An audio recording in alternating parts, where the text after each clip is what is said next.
Kia ora, Adrian Sutherland from Gisborne, New Zealand here. Well, it's winter in New Zealand, well, coming towards spring actually. But over the last couple of months, I've been pruning some of our fruit trees here, and I haven't gotten around to all of them. Maybe half, maybe just under half. But I thought I'd show you some of the ones I've pruned just over here, because after this video, I'm going to be chipping them up with our New Zealand-made Hansa C7 chipper. Because I like to put the wood chips underneath the trees to help provide some insulation both from the cold but also from the summer heat. It helps conserve water so the water doesn't evaporate through the hot sun.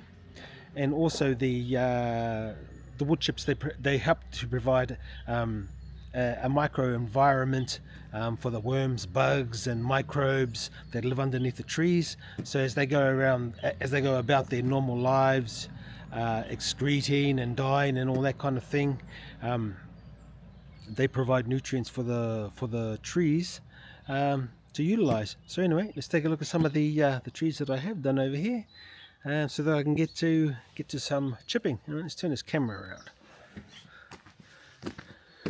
So in this little bit of a patch here, we've got a crab apple, we've got some red cherry guavas, a nice plum. This one here, it's a plum harwedder, beautiful plum, awesome plum actually. So along the fence, I've got some couple of varieties of pear, which I'm growing a Spalia style along this fence here. So they produce a lot of pears. So I took out a lot of this vertical growth. There was a bit of vertical growth on here that I didn't take out last year, and so I've taken it out this year. But still got a lot of fruit spurs on here, heaps of fruit spurs, so hopefully we get a lot of fruit this year. Navel orange, sorry about the glare. Another pear, and then we've got some apples growing along here. I built this fence, I don't know, 7-8 years ago. So I've just planted trees right along it, a Spalia style. Some more apples, mandarin, persimmon in there. Now as you see here, there's all the branches I'm talking about. We've got a lot of branches everywhere. So I just kind of came out here, did a bit of a prune when I felt the urge, and I just piled up the leaves. I could have come out here and done this a lot sooner, but I just didn't feel like it. And I've got an avocado here. Got a lot of avocado branches here, but this is not from it's not from this tree. It's from one over here, which is grown from a seed. Some of that one out there, I kind of took the top out. I've just got to keep reducing that because it just gets bigger and bigger. But yeah, but anyway, I think I've pruned. Oh, there's a banana tree there, another orange, and another beautiful double grafted plum. And we've got more branches here that need to run through the wood chipper. I think those are from this pear, goji berry. That puts out a lot of branches. Hasn't put out any fruit. It did flower last year, but didn't no, it didn't come to anything. And some more branches down here, avocado, nectarines. Yeah, so there's a bit of wood chipping to do, so I guess I should get into it. But yeah, anyway, as I said, I love oh, I forgot to show you the chipper. Well, let's go there. I'll show you the chipper. Great machine, perfect for me because it can easily maneuver. I can maneuver it easily, through all this these branches.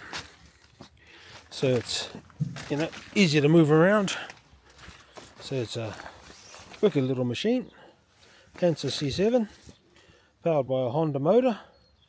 Rugged little workhorse. I have put a lot of work through this thing, heaps of work. Yeah, I love it. It's the manual says about a 70mm branch can come down there. It says about the size of your wrist or my wrist. Petrol, easy to start, and the wood chips come flying out there.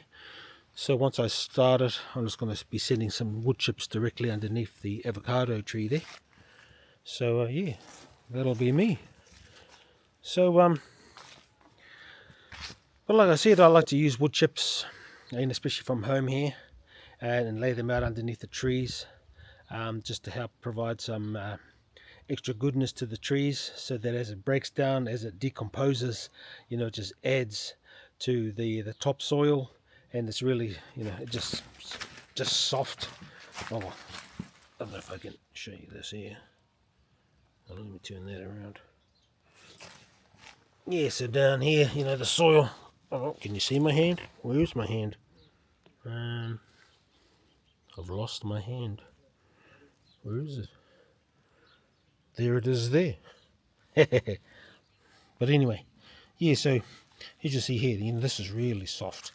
So it's plus it's, it's had leaves and a bit of wood ash here. I kind of put out I might have been this morning actually, bit of wood ash from the fire. All this kind of stuff I put out underneath the trees, just to add some goodness back to the soil, because trees like this avocado, it just produces heaps. So you gotta feed the soil, feed the microbes, feed the soil life, and then they in turn produce nutrients that feed the tree, and then the tree, it produces avocados that feed us. It's that whole symbiotic relationship going on. So anyway, that's enough of a tour around here. Time to get to work. Time to get to work or go inside for a cup of tea. One of the two. No, I think I better earn my first cup of tea. So anyway, have a great day, and we'll catch you next time.